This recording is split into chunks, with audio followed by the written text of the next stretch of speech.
બનાસકાંઠા કાંકરેજ તાલુકામાં રતનગઢ ગામે ખેડૂત બટાકા ખેતી કંપની હેરાનગતિ. બટાકા માલ ભરી ગયેલ ને રિજેક્ટ કરી પાછું મૂકતા ખેડૂતની વેદના. નાના બટાકા અને ડોળ પડેલ બટાકા કહીને બધો માલ પાછો મૂકતા ખેડૂતની વેદના. કંપનીએ ખેડૂતના પહેલા ચેક લઈને દબાણમાં લઈ લીધા હોવાનો ખેડૂતનો આક્ષેપ.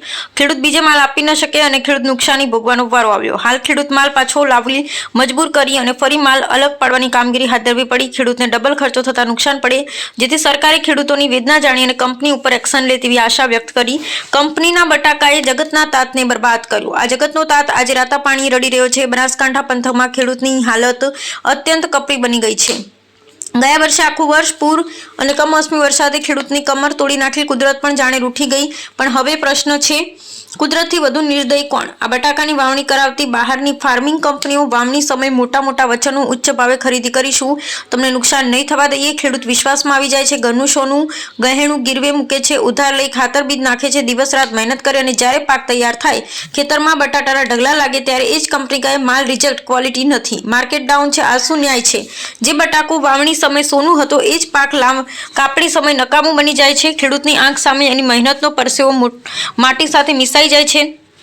બહારની કંપનીઓને શું ખબર એક દાણા પાછળ કેટલું દુઃખ છુપાયેલું છે, કેટલી રાતો નિંદ્રા વગર પસાર થાય છે, કેટલી આશાઓ એ ખેતરમાં ઉગી રહી હોય છે. આજે સ્થિતિ એવી છે કે બટાટાના ઢગલા લેવા કોઈ તૈયાર નથી. ખેડૂતનું કાળજું કપાઈ જાય છે. લોનનો બીજો, ઘર ખર્ચની ચિંતા, બાળકના ભવિષ્યના પ્રશ્નો અને જગતનો તાત લાચાર બની મૂક પ્રેક્ષક બની ગયો છે. આ લૂંટ બંધ થવી જોઈએ. ખેડૂત સાથેનો આ ન્યાય બંધ થવો જોઈએ.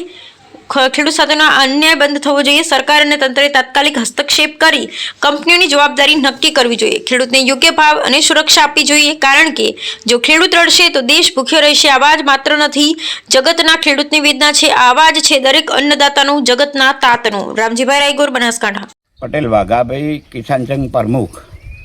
જે માલ અહીંથી આપણે કંપનીનો ભરાયેલો હતો એ માલ કોલેસ્ટરે જઈ અને પાછો રિઝલ્ટ છો.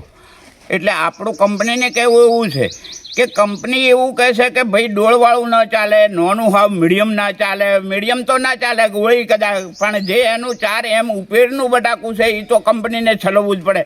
બાકીનું જે કંપની ખેડૂતને 2 વળા મારવા માગે એ તો કંપનીની ભૂલ જ છે અને નહીં ચાલે. કંપની ગમે તે કરશે તો એ માલ તો ખેડૂતનો લેવો જ પડશે. બાકી જે જીવડાવાળું અને નાની સાઈડ હાવા આખું કાઢવા જાય તો ખેડૂતને કોઈ પોહાય એમ નથી. આજનું એક મજૂરના 400 રૂપિયા મજૂરી ચાલુ છે.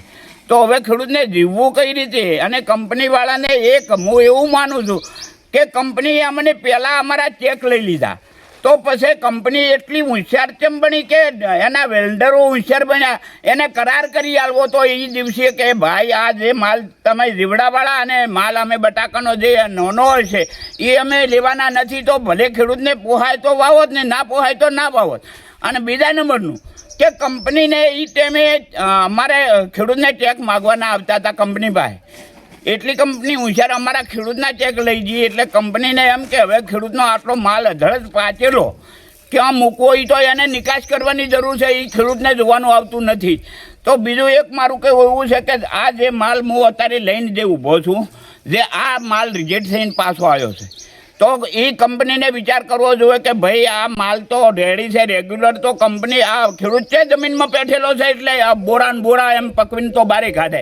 તો કંપનીને પેલો જે રિજેક્ટ કર્યું એમાં તો એને નક્કી જ કરવાનું હતું કે ભાઈ કદાચ માલ તમે જીવડાવાળો જે છે મીડિયમ ઈરિયો એ કાઢીને આપજો. તો પછી આ માલને રિજેક્ટ કર્યો. આ ખેડૂત અત્યારે એની હાઈબલતા લઈને બેઠો છે. આ ખેડૂતને કઈ રીતે જીવવું? અને સરકારને એવો મારો આદેશ છે કે કંપનીની જોડે આ ખેડૂતો, આ સરકાર વાત કોઈ અભળવા માગતી નથી. અત્યારે નકે સરકારને કહેવાની જરૂર આવે છે કે ભાઈ કંપની તમે ગમે એ નિકાસ કરો અને ખેડૂતને શું કામ મારી નોખો છો?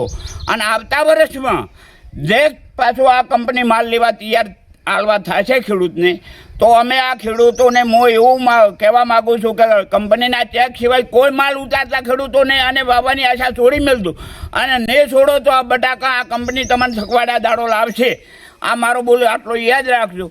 અને સરકારને કહું છું કે દાદીદા, અને સરકારને એવી મારી નમ્ર વિનંતી છે કે જે કંપની ઉપર તમારે જે કહેવું હોય દબાણ કરીને કહીજો ખેડૂત વતીમાં કે ભાઈ જે ખેડૂતની આ પરિસ્થિતિ છે, ખેડૂતને આખા વર્ષનું આ યાબળતરા છે, કશું મળ્યું નથી, સરકારે કોઈ આલ્યું નહીં. તો મારું એટલું કહેવું છે કે આ માલને તમે જે મીડિયમ હાફ છે અને ગોળીઓ કઢાવો, પણ જે આ માલ હાથમાં જે કરીને ઊભો છો એ માલ તો તમારે કાયદેસર લેવો જ પડશે, લેવો પડશે. નકવાના જે વેલ્ડરો છે એ વેલ્ડરોને પૂછવામાં આવશે ને પછી કંપની ઉપર કાયદેસરની કાર્યવાહી કરવામાં આવશે.